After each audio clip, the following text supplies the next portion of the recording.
क्या आपने कभी सोचा है कि हमारे सबसे प्यारे दोस्त, हमारे पालतू जानवर जब हमें छोड़कर जाते हैं तो कहाँ जाते हैं? क्या स्वर्ग सिर्फ इंसानों के लिए है या वहाँ उनके लिए भी कोई जगह है जिन्होंने निस्वार्थ प्रेम और वफादारी दी है? आज हम एक ऐसी ही अनूठी कहानी लेकर आए हैं। एक कहानी जो न सिर्फ आपके दिल को छू जाएगी बल्कि आपको जीवन के सबसे गहरे अर्थों पर विचार करने पर मजबूर कर देगी। यह कहानी है एक साधारण लेकिन असाधारण कुत्ते की। एक कुत्ता जिसे मिला स्वर्ग का द्वार। क्या उसकी वफादारी ने उसे इस अनोखी यात्रा पर ले जाने में मदद की? आइए जानते हैं। एक समय की बात है, एक छोटे से गांव में बड़ी नामक एक कुत्ता रहता था। बड़ी कोई साधारण कुत्ता नहीं था। वह अपने मालिक रामू काका और उनके छोटे परिवार का आंखों का तारा था। रामू काका एक गरीब किसान थे, लेकिन उनका दिल बहुत बड़ा था। उन्होंने बड़ी को बचपन से पाला था और बड़ी ने भी उनकी सेवा में कोई कसर नहीं छोड़ी। बड़ी रामू काका के लिए सिर्फ एक पालतू जानवर नहीं था, वह उनका साथी था, उनका बच्चा था। वह रामू काका की लाठी था जब वे बूढ़े होने लगे और उनकी खुशियों का स्रोत था जब जीवन मुश्किल था। बड़ी की वफादारी की मिसाल पूरे गांव में दी जाती थी। वह हमेशा रामू काका के साथ रहता, चाहे धूप हो या छांव, फसल कटाई हो या बुवाई। उसकी पूंछ हमेशा रामू काका को देखकर हिलती रहती थी, मानो वह हर पल अपनी खुशी का इजहार कर रहा हो। बड़ी ने अपने जीवन में कभी शिकायत नहीं की।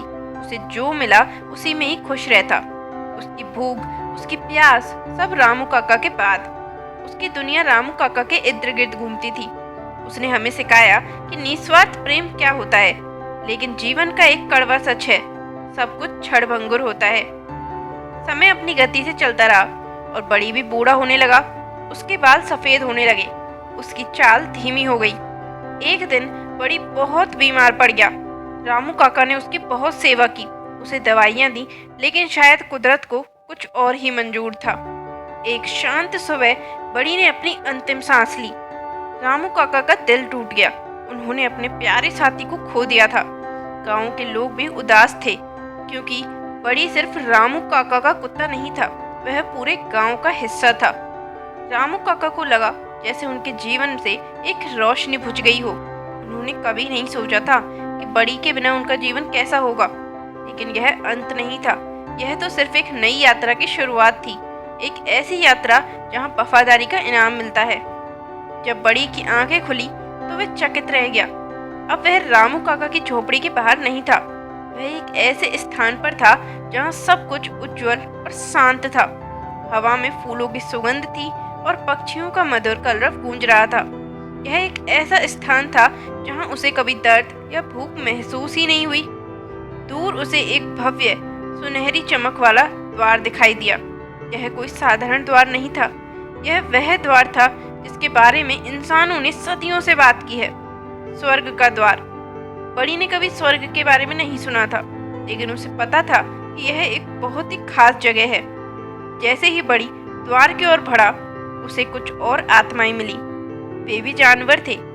एक बिल्ली जो मस्ती में दौड़ रही थी, एक घोड़ा जो शांत घास चर रहा था। वे सब खुश और स्वस्थ दिख रहे थे। बड़ी ने सोचा, क्या यह सच है? क्या हम जानवरों के लिए भी ऐसी कोई जगह है? द्वार पर उसे एक प्राचीन लेकिन तेजस्वी आकृति दिखाई दी। यह कोई देवदूत था या परहैप्स स्वयं भाग्य का संरक्षक। आकृति ने बड़ी की ओर देखा और उसकी आंखों में असीम प्रेम और स्वीकृति थी। देवदूत ने बड़ी से कहा, प्यारे बड़ी, तुमने अपना जीवन निस्वार्थ प्रेम और वफादारी में बिताया है। तुमने अपने मालिक रामू काका की सेवा में कोई कसर नहीं छोड़ी। तुमने उन्हें दुख में सहारा दिया और खुशियों में उनके साथ रहे। स्वर्ग का यह द्वार उन सभी आत्माओं के लिए खुला है जिन्होंने बिना किसी शर्त के प्रेम दिया है। तुमने हमें सिखाया है कि प्रेम की कोई भाषा नहीं होती, कोई सीमा नहीं होती। तुम्हारी वफादारी ने तुम्हें यहाँ तक पहुँचाया है। इस स्वर्ग के द्वार के अंदर आओ और यहाँ तुम्हें शांति और अनंत खुशियाँ मिलेंगी। बड़ी ने स्वर्ग के द्वार से अंदर कदम रखा। वहाँ उसे अपने जैसे और भी कई जानवर मिले जो खुशी से उछल कूद कर रहे थे। लेकिन सबसे अद्भुत बात यह थी, दूर कहीं उसे अपने प्यारे रामू काका की आत्मा भी दिखाई दी। यह एक आश्वासन था कि उनका प्रेम अमर था और वे एक दिन फिर मिलेंगे। बड़ी को आखिरकार वह मिल गया जिसकी उसने कभी कल्पना भी नहीं की थी। एक ऐसा स्थान जहां उसके प्रेम और वफादारी को पहचाना गया और पुरस्कृत किया गया। उसने हमें सिखाया कि सच्चा प्रेम कभी मरता नहीं और उसकी शक्ति हमें हर बाधा को पार करने में मदद करती है, यहाँ तक कि मृत्यु को भी। तो दोस्तों, बड़ी की यह कहानी हमें सिखाती है अटूट वफादारी का महत्व। बड़ी ने हमें सिखाया है कि वफादारी सिर्फ एक शब्द नहीं, यह एक जीवन शैली है जो हमारे पालतू जानवर हमें बिना शर्त प्यार और वफादारी देते हैं, और यह हमें भी सिखाता है कि हम अपने संबंधों में वफादार रहें। प्रेम की सार्वभौमिकता। इस कहानी से पता चलता है कि प्रेम की कोई सीमा नहीं होती, कोई जाति या प्रजाति नहीं होती। जानवरों का प्रेम उतना ही शुद्ध और शक्तिशाली होता है जितना इंसानों का कर्मों का फल। बड़ी की वफादारी और निस्वार्थ प्रेम ने उसे स्वर्ग का द्वार दिखाया। यह हमें याद दिलाता है कि हमारे अच्छे कर्मों का फल हमेशा मिलता है, चाहे वह इस जीवन में हो या उसके बाद। जीवन के बाद भी आशा। जो लोग अपने पालतू जानवरों को खो चुके हैं, उनके लिए एक कहानी एक उम्मीद की किरण है। यह बताती है कि हमारे प्यारे साथी हमें छोड़कर पूरी तरीके से नहीं जाते, बल्कि वह एक बेहतर जगह पर अपनी यात्रा जारी रखते हैं। निस्वार्थ सेवा। बड़ी ने रामू काका की निस्वार्थ सेवा की।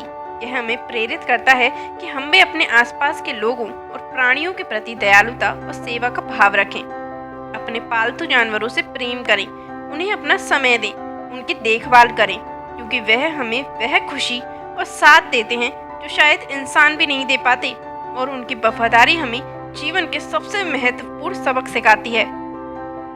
बड़ी की कहानी सिर्फ एक कुत्ते की कहानी नहीं है, यह प्रेम, वफादारी और आशा की कहानी है। यह हमें सिखाती है कि जीवन में कुछ ऐसी चीजें होती हैं जिन्हें खरीदा नहीं जा सकता, जैसे सच्चा प्रेम और निस्वार्थ भावना। हमें उम्मीद है कि इस कहानी ने आपके दिल को छुआ होगा और आपको अपने आसपास के जीवों के प्रति और अधिक प्रेम और सम्मान दिखाने के लिए प्रेरित किया होगा। आपको बड़ी की कहानी में सबसे ज़्यादा क्या पसंद आया?